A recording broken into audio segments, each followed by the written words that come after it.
Hello friends, welcome to honey vlogs.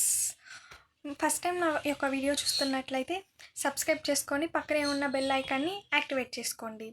Like చేసి నా యొక్క అన్ని వీడియోస్కి సపోర్ట్ చేయండి. ఇంకా లేట్ చేయకుండా వీడియోలోకి వెళ్ళిపోదాం. మోనిటైజేషన్ అవ్వని ఛానల్స్ మాత్రమే డిస్ప్లే అవుతుంది. ఫస్ట్ వైటీ స్టూడియో యాప్ని ఓపెన్ చేసుకోండి. ఓపెన్ చేసి ఎర్న్ క్లిక్ చేసి స్క్రోల్ చేయండి. ఎలిజిబిలిటీ దగ్గర చూడండి. ఇక్కడ షోయింగ్ డేటా 26th September 2024 చూపిస్తుంది. But today data 2 October 2024. Showing డేటాకి కరెంట్ డేటాకి 1 week గ్యాప్ ఉంది. మనకు వచ్చిన వ్యూస్, అవర్స్ ఇవన్నీ కూడా యూట్యూబ్ అనేది 1 week బిఫోర్ ఏం క్యాలిక్యులేట్ చేస్తారో అది డిస్ప్లే చేస్తుంది. టుడే డేటా 2 అయితే ఇక్కడ 26 చూపించడం ఏంటి? ఇట్స్ రాంగ్ అని మనం అనుకుంటాం. యూట్యూబ్ ఎందుకు ఇలా చేస్తుందో ఈరోజు నేను క్లియర్గా ఎక్స్ప్లెయిన్ చేస్తాను.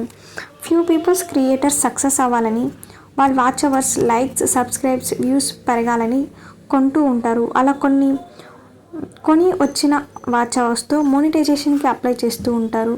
ఫర్ ఎగ్జాంపుల్, టుడే నేను ఫ్యూ అమౌంట్ పెట్టుకుంటే రేపటికి 4000 అవర్స్ కంప్లీట్ అయ్యి మోనిటైజేషన్కి అప్లై అవుతాను. ఇలా మనీతో కొని మోనిటైజేషన్ అయితే ఎవరు జెన్యున్గా చేస్తారో అలాంటి క్రియేటర్స్కి మోసం జరుగుతుంది.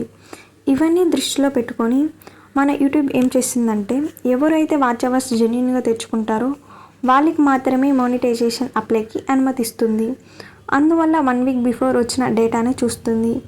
ఈ 1 week డేటాలో స్పామ్ ఏమైనా కలిసిందా అని క్లియర్గా అబ్జర్వ్ చేస్తుంది.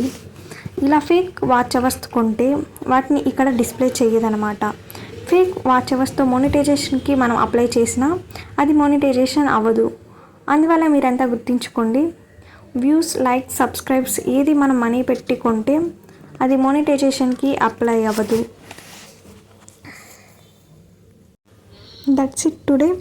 వీడియో నచ్చినట్లయితే సబ్స్క్రైబ్ చేసుకోవడం, పక్కనే ఉన్న బెల్ ఐకాన్ బటన్ని యాక్టివేట్ చేసుకోండి గైస్. లైక్ చేయడం మర్చిపోకండి.